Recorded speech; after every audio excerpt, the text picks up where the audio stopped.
तेल तापवायचं, त्याच्यात जिरं, हळद, हिंग टाकायचं, मग कांदा टाकायचा. तो कांदा शिजेपर्यंत हा असा ओटा आवरून घ्यायचा.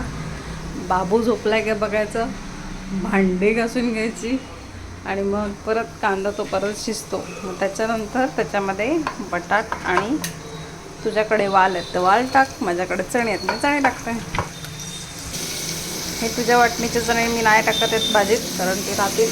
हे आमच्यापर्यंत पुरते जेवढेच चणे टाकले त्यांना असं ढवळायचं.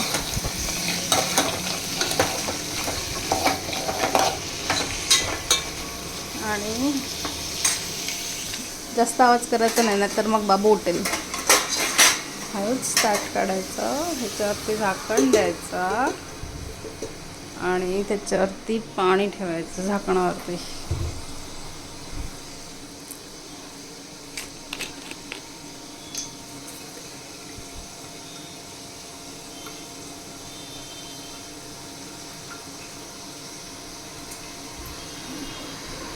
आणि मग त्या पाण्याला बबल झाले की ते पाणी त्या भाजीत टाकायचं. त्या साईडला डाळ शिजत ठेवली आहे, त्याच्यावरच आता पेस्ट टाकते मी काढून. तेवढ्या वेळात मी माझ्यासाठी एक कॉफी बनवून घेतली. बारीक बारीक बारीक बारीक बबल झालेत पाण्यावरती, म्हणजे ते पाणी तापलं आहे. ते पाणी आता टाकायचं भाजीत आणि परत झाकणावरती पाणी ठेवायचं.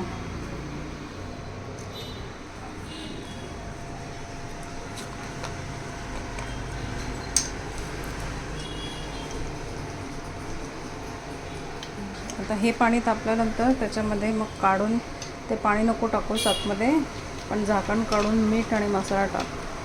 बटाटा कुस्करायचा असेल तर करू शकतोस, कारण बटाटा हे पाणी तापेपर्यंत आतमधला शिजलेला असतो.